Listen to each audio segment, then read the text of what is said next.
And that's why I like Jake Paul. Like, I don't like Jake Paul because why everybody else does, and he's a tool, but I actually like what he's doing because it just proves Do you like, think he's do you think he is like if you spent a day with Jake Paul, do you think you would come away with thinking that he was a tool, or do you think he has this manufactured persona where he basically saw Logan as the likable brother celebrity and he was like, all right, I'm not going to be Logan Paul. I need everyone to fucking hate me. So I'm going to, put out this tool bag persona online. um, it's hard to say. Like, I think that I've seen him in podcast. He seems like he might be a likable person. Like, I understand he's a marketing genius. Like, he's pissing people off. That makes people, and that sells him more. But I think you got to have elements of that in your personality already to play it so successfully. Mm-hmm. I also think it's a little bit of self-consciousness. Like, people have hated him for a long time, even though he's had fans. Like, he's got a chip on his shoulder. Like, I think he's going to become a lot more likable as he starts winning more and more fights. I think he's going to become humble. I think people are going to take him more serious. Or he's going to get knocked out, and that'll be the end. Well, it won't be the end of it, because, again, so my point really was that he's proving that you can be a YouTuber. You can have the TikTok, Vine, YouTube brand that people give you, the Scarlet Letter or whatever. And if you want to do something else, you can, like Bo Burnham put out some music comedy stuff on YouTube, and now he's like a really respected comedian filmmaker. So basically that's like kind of where I see myself going, is just building this following, building, and then hopefully Eventually leveraging. you want to fight Jake Paul. That's where this is Literally. going. Yeah. Honestly, I would do it just to get the bag, and then kind of go do the music stuff by myself. But no, like, yeah, basically leverage a platform of some kind, and then kind of give myself the freedom to do whatever, I think. Yeah. No, the Jake Paul situation is interesting because people, I've kind of have like a general sense of what he's been putting out, and I saw the highlights of the fight. I haven't been following it too deeply, but I do see some of the responses that MMA fighters have been saying, where he's not fighting anyone real, or he's not.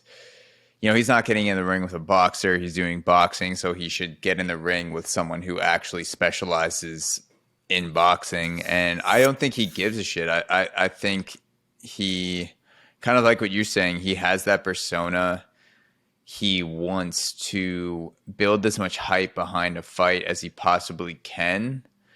And he wants to fight somebody that he believes he has a chance of beating, which is not someone who has boxed for 10 years of their life. It's someone who has boxed but doesn't specialize in boxing. And I think he realizes his name will generate, according to him, millions of pay-per-view buys. And he just wants to make the biggest fight as possible. I think he's after it for the size of the fight, not necessarily the quality of it. Yeah, that makes sense. I think, well, it's also like when you start out getting pro fights in boxing, like, yes, you box somebody that boxes, but, I'm going to be, if I'm 3-0 as a pro boxer, I'm going to fight somebody that's, 3 fights or 4 fights. As you start to get into 10 fighters, like, it doesn't make sense. It's like, no, well, even though you're a pro fighter, you do kind of, you don't jump in at the deep end. You kind of walk in to the low end, and then you kind of, and that's everybody. I don't think that's just Jake Paul. I think he's the only boxer that's just getting, like, he's the only boxer that people care about with his first pro fights because he's so loud. And he shoots himself in the foot by, like, calling out McGregor and all these top guys, and then fighting somebody like Ben Askren. But it makes money, and yeah, I think if he's really training with the best guys and actually working super hard, like, if he has raw athletic ability and potential, like, there's no reason he can't prove everybody wrong and actually be a sick boxer. The question is he putting in the work he says he is? Is he, and does he have the innate, like, that's the other thing too. Like, if you take somebody like Floyd Mayweather and then you take somebody like Jake Paul, let's say you take Floyd. I mean, he probably started boxing at the age of like 5, so it's hard to to use this example. But let's just say, for our sake of argument, Floyd started boxing at 20 and Jake started boxing at 20. If you got those two guys to fight, who's got the raw ability to beat who up? You know what I mean? Like, Floyd Mayweather is great.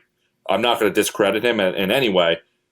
But there was a time, I'm assuming, when he wasn't great. He just had some innate athletic ability. And so I guess he was 3. Right, exactly. So my question is, whose innate athletic ability is better? Does Jake Paul have some great innate athletic ability? Like, if everybody in the world started boxing, I don't think Floyd Mayweather would be the best boxer, because there's 7 billion people on Earth.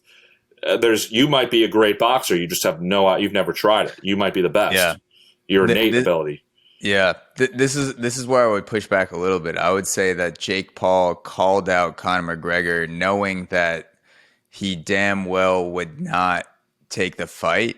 Yeah. And then he kind of used the McGregor call out as bait for less skilled fighters like Ben Askren to tweet at him or reach out to him and say, hey, I'll take the fight if Conor McGregor is not going to bite. So I don't know if he was planning on, if Conor McGregor just surprisingly turned around and was like, yeah, let's fight 2 months from now, if that was his plan, or it kind of worked out in I don't know if he was calculating using Conor McGregor as bait to get someone like Ben Askren, and now he has other fights lined up, or he was actually wanting to fight Conor McGregor. I have no idea, but having hindsight, having the benefit of being able to look back on it, it seems like a strategic move. It seems like something strategic where he was calling out Conor McGregor, using the clout of McGregor, kind of piggybacking off that in the MMA world,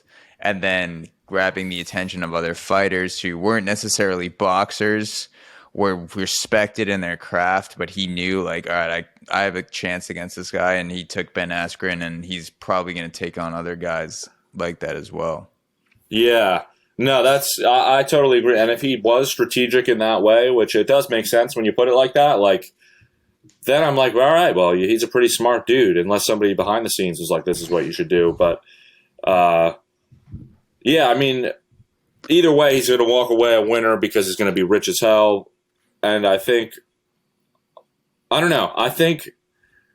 because I'm even seeing it, like, as he starts trolling, like, people like that. Like, he's like doing a good job of pissing people off, but they start to, even people are like, I'll see them tweet like, I don't like this guy, but he knows what he's doing. It's like, like, he's creating a little bit of a show. He's like, he's like McGregor in the sense that he knows what people want to see. But it gets a little cringy when he like does like, I don't know, his Ben Askren, like the what is that called? The press conference.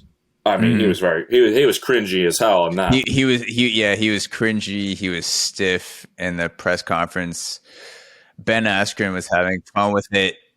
Yes, it was like, it's just like, it didn't seem like he wasn't even looking Ben Askren in the eye. That's what I noticed. Like, Ben Askren was looking over at him, and Jake Paul was kind of like talking at the mic aggressively, but not actually looking at Ben Askren. I feel like he could have had more fun with it if he went into that press conference thinking, okay, like, how can I make this more enjoyable for me, rather than just trying to come off as the villain and talking shit. Like, how can I have fun with this press conference? Yeah. Hey guys, thank you so much for watching. As a reminder, you can become a premium subscriber today. Watch the full uncut 2+ hour episodes of the AUXORO podcast, plus gain access to 2 bonus episodes every month at auxoro.supercast.tech. Link is also in the description. Thank you so much for supporting quality content from independent creators like myself. Cheers.